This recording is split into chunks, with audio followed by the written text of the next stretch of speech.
必ずこの二人から血を取ってみせます。クズちょっともう死ぬ。虫め虫けらどもめ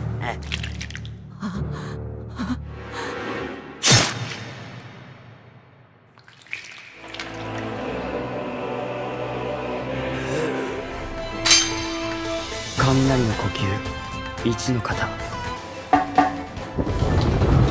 今の俺は骨だけでなく心も折れている。頑張れ炭治郎、頑張れ。俺がくじけることは絶対にない。Oke guys, welcome back to our channel Genosis, tempat pembahasan anime super kece bin seru. Kali ini kita akan melanjutkan pembahasan anime Demon Slayer atau Kimetsu no Yaiba. Sebelum mulai kita review dulu beberapa alur di bagian sebelumnya ya. Di part sebelumnya Tanjiro berhasil lulus ujian akhir di Gunung Fujikasane dan resmi menjadi anggota organisasi pemburu iblis. Meskipun masih berada di tingkat terendah, tapi Tanjiro sudah mendapatkan 2 misi berburu iblis.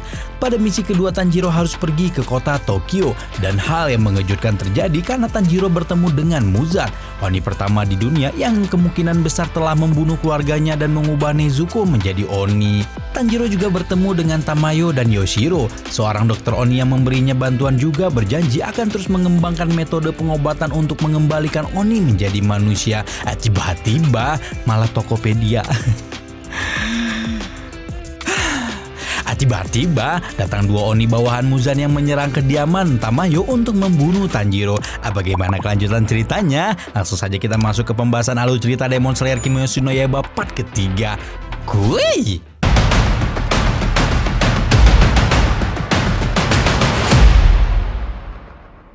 Dua Oni yang dikirim Muzan terus menyerang dan menghancurkan rumah Tamayo. Mereka bernama Yahaba dan Susumaru, di mana keduanya sepertinya merupakan Oni dengan kemampuan khusus. Susumaru memiliki kemampuan mengendalikan bola yang punya dengan daya serang tinggi, sementara Yahaba memiliki mata di kedua telapak tangannya. Susumaru terus-menerus melemparkan bolanya ke arah rumah Tamayo hingga menghancurkan kepala Yushiro.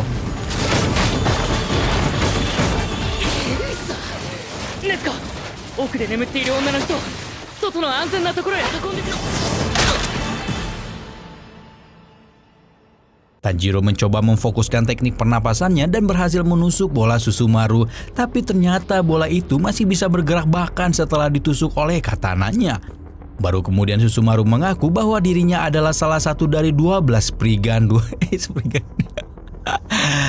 Baru kemudian Susumaru mengaku bahwa dirinya adalah salah satu dari 12 Oni rembulan. Perlu diketahui bahwa 12 Oni rembulan adalah 12 iblis terkuat yang merupakan bawahan kepercayaan Muzan dan telah menerima darah langsung dari iblis pertama di dunia tersebut. Oh, Muzan nih kayak Zeref ya ceritanya. Bener gak sih? Kalian sadar gak? Belum sampai di situ, Susumaru tiba-tiba meningkatkan kemampuannya dengan menambah jumlah lengannya menjadi 6 yang akhirnya meningkatkan intensitas serangan bola-bolanya. Ketika itu Yushiro yang sebelumnya kehilangan kepalanya telah beregenerasi meminjamkan penglihatannya kepada Tanjiro agar Tanjiro bisa melihat pola-pola gerakan bola yang dilemparkan oleh Susumaru. Yushiro-san, arigatou. Ore ni mo yajeshi miimashita. Nara sassato taose. Nezuko soto da. Ki no ue ni iru Oni wo tanamu.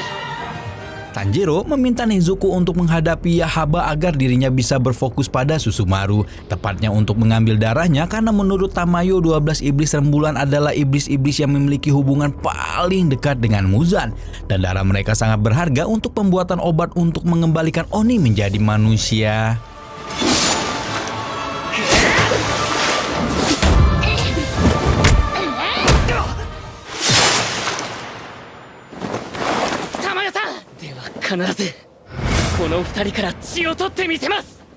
Sementara itu, Nezuko yang saat ini melawan Yahaba mengalami kesulitan karena dia terus-terusan diserang oleh sebuah kekuatan yang tidak terlihat. Akhirnya diputuskan Tanjiro akan melawan Yahaba, sementara Nezuko dan Yushiro akan mencoba menghadapi Susumaru. Tapi ternyata menghadapi Yahaba tidak kalah sulitnya dengan Susumaru, karena meskipun bisa melihat serangan Yahaba, pun Tanjiro tidak bisa mengendari dan terbang ke sana kemari mengikuti pola garis panah yang telah dilepaskan oleh iblis tersebut.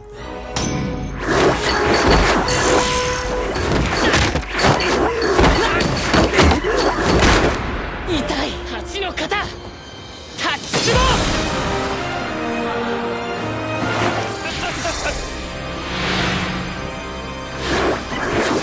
Bahkan ketika panah itu menyentuh katananya, kekuatan Yahaba tidak menghilang dan membuat Tanjiro terbang ke sana kemari.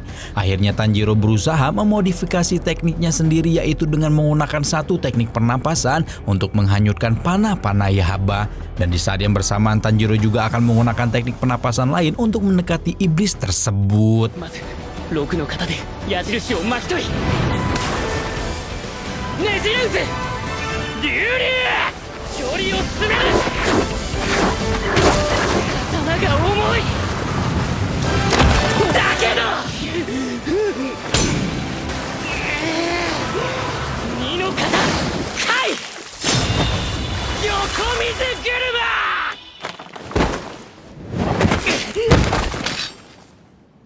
やった Tapi tidak seperti iblis lain yang langsung lenyap begitu ditebas dengan logam Tamahagane, Yahaba justru masih sempat mengerahkan sisa kekuatannya untuk menyerang Tanjiro. 体に圧がかかって打ちよ水面切り雫波紋突きねじれ渦まだまだ足りぬもっと苦しめ Meskipun akhirnya panah merah Yahaba berhenti karena pemiliknya telah musnah, tapi serangan terakhir tadi benar-benar membuat tangan dan kaki Tanjiro lemas dan sulit digerakkan. Meskipun begitu, Tanjiro tetap berusaha keras untuk segera membantu Nezuko melawan Susumaru. Di saat yang bersamaan, Yushiro dan Tamayo melihat bahwa kekuatan fisik Nezuko sangat meningkat. Bahkan sekarang Nezuko bisa menendang bola Susumaru dengan kekuatan penuhnya.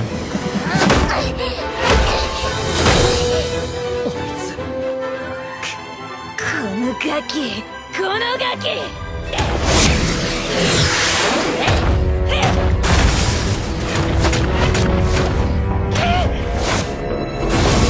Meskipun kekuatannya telah meningkat, bagaimanapun Nezuko adalah Oni yang tidak mengonsumsi darah manusia, sehingga mengeluarkan kekuatan besar terus-menerus seperti itu akan membuat kondisinya cepat melemah.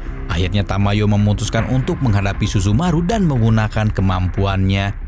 Dari luar tidak terlihat hal aneh apapun kecuali Tamayo yang terus-menerus menjelek-jelekan Muzan di depan Susumaru hingga membuat iblis bawahan Muzan tersebut sangat marah. Tapi ternyata Tamayo menggunakan teknik darahnya, yaitu aroma mistis hari putih yang bisa menurunkan fisik otak dan membuat siapapun yang bisa menyimpan rahasia dan berhasil memaksa Susumaru untuk menyebutkan nama Kibusuji Muzan. Ternyata setiap iblis yang diciptakan Muzan dan menjadi bawahannya memiliki sel Muzan di dalam tubuh mereka yang berfungsi sebagai kutukan. Kutukan itu akan aktif ketika bawahannya menyebutkan nama Muzan dan sel-sel Muzan tersebut akan membunuh iblis yang terkena kutukan dari dalam.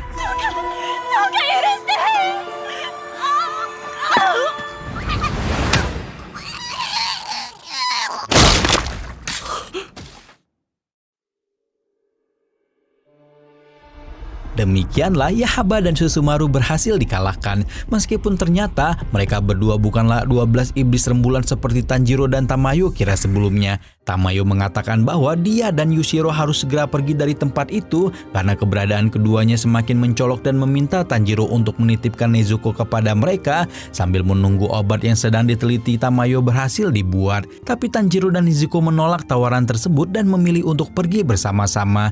Dan akhirnya mereka berdua pamit untuk melanjutkan misi yang ketiga. Dalam perjalanan menuju lokasi misi ketiga, Tanjiro bertemu dengan sesama kisah Sutai yang memohon wanita asing untuk menikahinya. Ternyata pemuda itu adalah Agasuma Zenutsu, salah satu dari 4 orang yang lolos bersama Tanjiro di ujian akhir Gunung Fujikasane. Zenutsu sangat aneh dan sangat takut mati yang membuat Tanjiro mempertanyakan kok bisa orang seperti ini jadi pemburu iblis ya. Meskipun begitu Tanjiro berusaha menenangkan Zenutsu dan mereka berdua pun bersama-sama menuju lokasi misi selanjutnya. Tanjiro dan Zenutsu sampai di sebuah rumah tengah hutan dan bertemu dengan 2 anak kecil yang tampak sangat ketakutan. 2 anak itu bercerita bahwa mereka sedang berjalan-jalan di hutan ketika tiba-tiba seorang monster menyeramkan membawa kakak mereka masuk ke dalam rumah. Tapi karena ketakutan ketakutan, kedua anak itu tidak menyusul kakaknya dan hanya menunggu di luar berharap kakaknya akan segera keluar. Tiba-tiba Zenitsu berkata bahwa dia mendengar suara aneh menyerupai ketukan drum dari dalam rumah. Awalnya tidak ada orang selain Zenitsu yang bisa mendengarkannya, tapi suara itu semakin keras hingga mengagetkan semua orang di sana.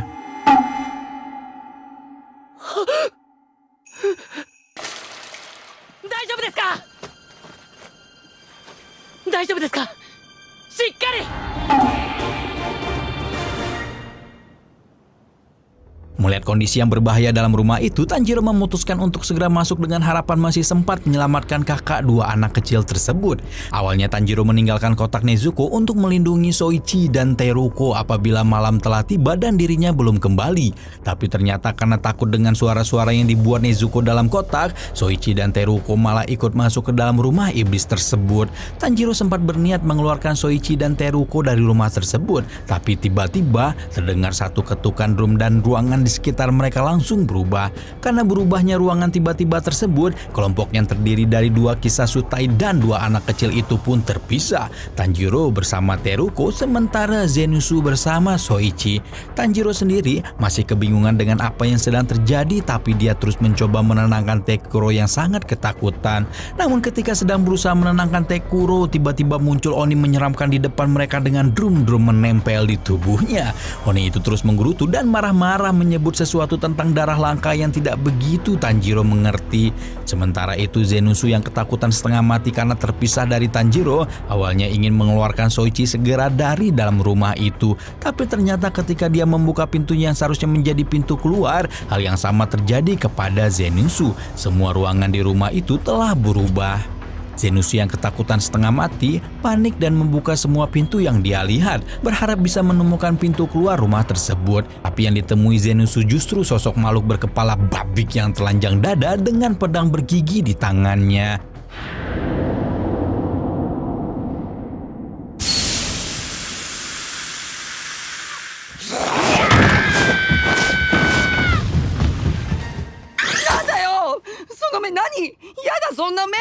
Lalu kita kembali kepada Tanjiro yang berusaha mengalihkan perhatian Iblis Doom dan meminta Tekuro untuk bersembunyi. Tiba-tiba ketika Iblis Doom menyembunyikan salah satu drum di tubuhnya di ruangan sekitar, mereka langsung miring ke kanan sehingga membuat Tanjiro kehilangan keseimbangan. Hal yang sama terus-menerus terjadi hingga Tanjiro menyadari itu adalah teknik darah milik si Iblis Doom dan rumah itu menjadi wilayahnya. Saat Tanjiro berusaha kembali menyusun serangan melawan Iblis Doom, tiba-tiba sosok berkepala babik yang sebelumnya dilihat oleh Zenitsu datang ke ruangan mereka dan menyerang si Iblis Doom dengan membabik buta.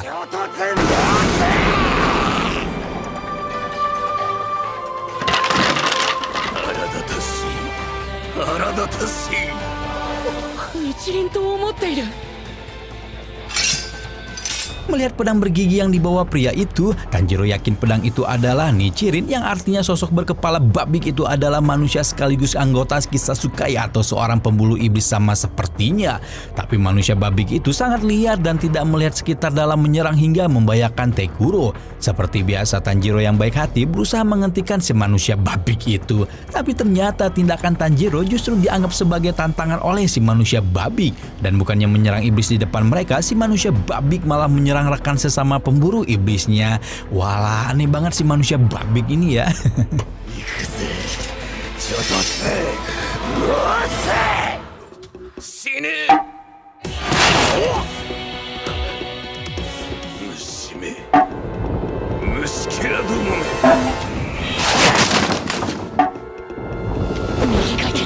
Sementara itu Zenitsu yang bersama Soichi masih kebingungan mencari jalan keluar. Sejujurnya Soichi tidak merasa aman bersama Zenitsu karena Kisasutai itu justru lebih gemetaran daripada dirinya. Apalagi di tengah jalan menemukan pintu keluar, mereka berdua dicegat oleh Oni aneh berlidah kuat yang semakin membuat Zenitsu gemetaran setengah mati.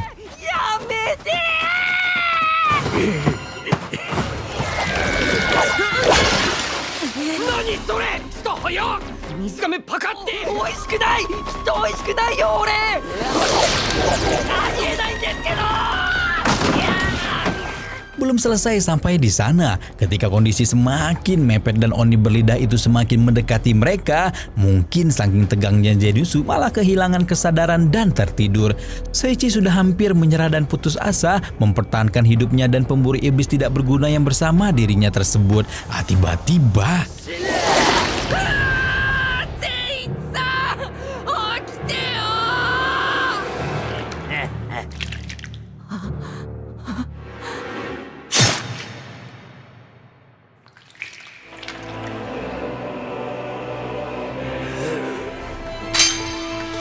雷の呼吸一の型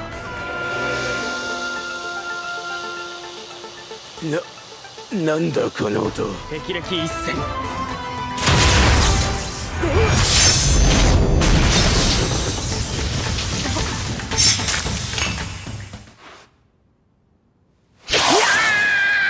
死んでるロイチ君まさかありがとう助かったよ Sementara itu Tanjiro yang khawatir jika rumahnya itu ada beberapa Oni meneruskan kegiatan untuk mengeksplor rumah Kyogai. Dan ternyata di tengah perjalanannya, dia justru bertemu dengan Kiyoshi, kakak Soichi dan Tekuro yang ternyata merupakan orang dengan darah langka yang disebut-sebut Kyogai sekaligus orang yang menyembunyikan drum untuk mengubah susunan ruangan. Kiyoshi mengaku memungut drum itu ketika Kyogai diserang oleh dua Oni lain di rumah. Dan ketika dia membunyikannya, ruangannya langsung berubah. Jadi setiap ada aura atau suara aneh di sekitarnya, Kiyoshi langsung membunyikannya lagi untuk menyelamatkan dirinya. Beberapa saat kemudian terdengar langkah kaki dan suara Kyogai mendekati ruangan tempat mereka berada. Tanjiro langsung meminta Kiyoshi membawa Tekuro dan membunyikan drum untuk melarikan diri sementara dirinya akan melawan Kyogai. 虫けらが。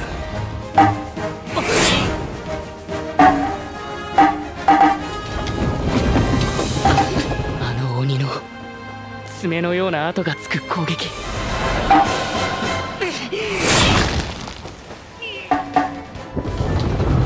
今の俺は骨だけでなく心も折れている頑張れ炭治郎頑張れ俺がくじけることは絶対にない Dan itu dia pembahasan alur cerita Demon Slayer Kimetsu no Yaiba yang ketiga. Pertualangan Tanjiro sebagai kisah Sutai alias Demon Slayer atau pemburu iblis akan semakin seru dengan banyaknya tokoh-tokoh baru bermunculan. Jadi nantikan terus updatean pembahasan alur cerita anime Fairy Tail. Kok Fairy Tail lagi sih? Jadi nantikan terus pembahasan alur cerita anime Demon Slayer dari Gnosis ya. Rama di sini pamit. Bye bye.